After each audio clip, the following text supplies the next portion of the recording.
Bonjour à tous, très heureux de vous retrouver pour une nouvelle émission, l'invité du mercredi sur le plateau de Delta TV. Alors je vais faire une petite présentation un petit peu spéciale, vous allez voir. Elle est à la culture gravelinoise, ce que Vauban était aux fortifications. La simple évocation de son prénom fait boup, vous demanderez pourquoi. Je veux évidemment parler de Betty, Betty Jarry. Bonjour Betty, présidente de l'AGPMT, autrement dit l'association gravelinoise pour la promotion de la musique et du théâtre. Et si vous êtes ici Betty, c'est pour nous parler de ce que se fait de mieux sur Gravelines, notamment une pièce de Feydeau, Ne te promène pas toute nue. Voilà, c'est le titre de la pièce. Hein. C'est le titre de la pièce, voilà. Qu'on soit clair tout de suite. Ne te promène donc pas toute nue. Voilà. Alors, c'est quoi cette pièce Betty? Oh, c'est un quiproquo en fait, c'est un député. On est à l'heure. On est dans l'air du temps. On est dans l'air du temps, voilà, c'est un député qui rentre d'une soirée avec son épouse et qui va demander à son épouse, encore une fois, de bien vouloir se vêtir correctement et devant son fils et devant ses valets et devant les gens qu'il reçoit parce qu'elle a l'habitude de se promener en déshabillé. En déshabillé, voilà, en déshabillé.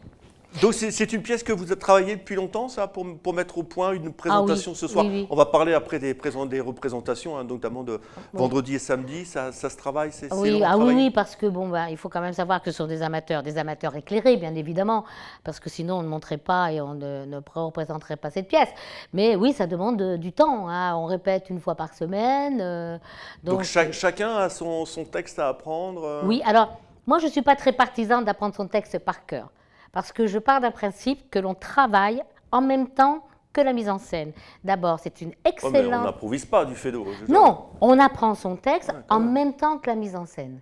Parce que lorsqu'on apprend son texte par cœur dans son petit coin, et qu'on se retrouve ensuite sur scène, avec des gestes, avec du mobilier, du décor, eh bien, on n'a pas du tout les mêmes repères. On a appris dans son petit coin. C'est pas des tables de multiplication à apprendre. Absolument.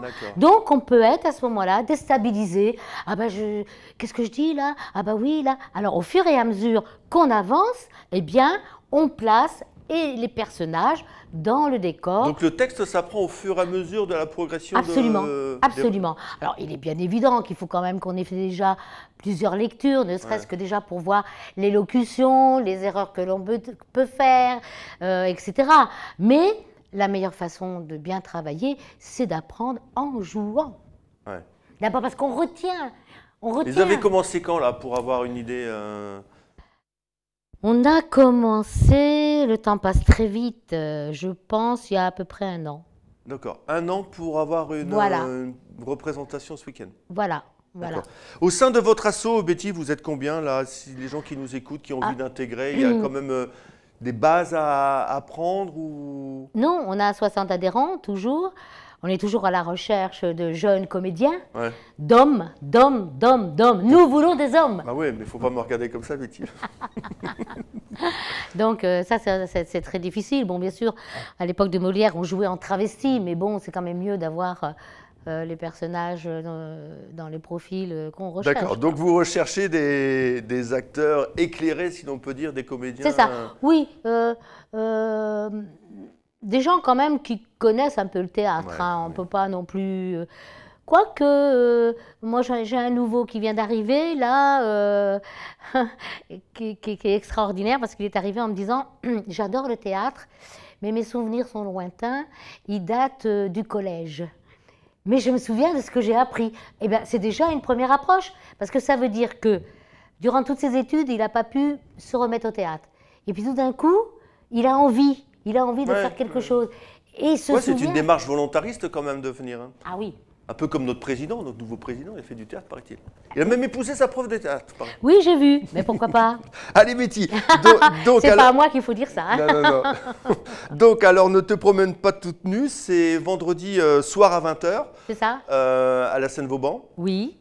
Samedi après-midi également à 15h en matinée et samedi à 20h. Voilà, alors on va quand même un peu parler des artistes qui nous ont rejoints.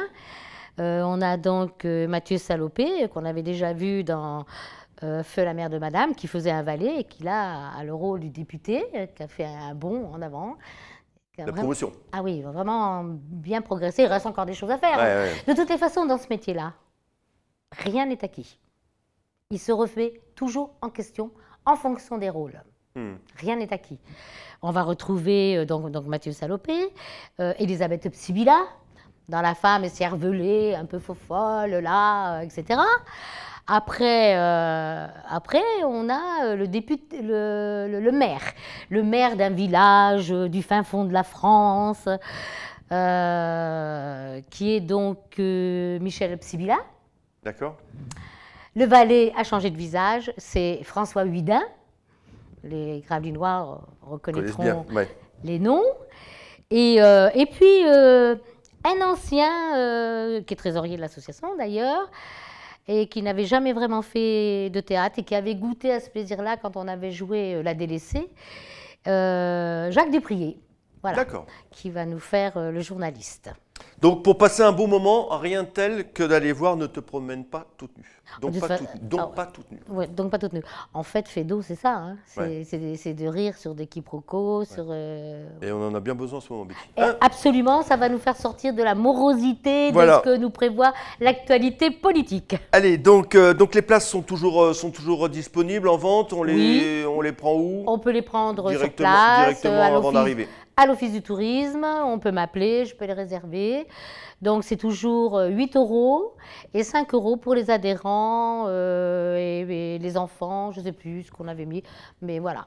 Ok, des tarifs réduits, on va dire. Voilà, les tarifs réduits. Bah écoutez, Betty, merci beaucoup. Donc nous, on se retrouvera pour quelques images. Hein. On va forcément faire quelques images de cette représentation. Et lorsque vous avez une actualité, n'hésitez pas à nous contacter. Eh bien, nous reviendrons pour le concert de Gershwin.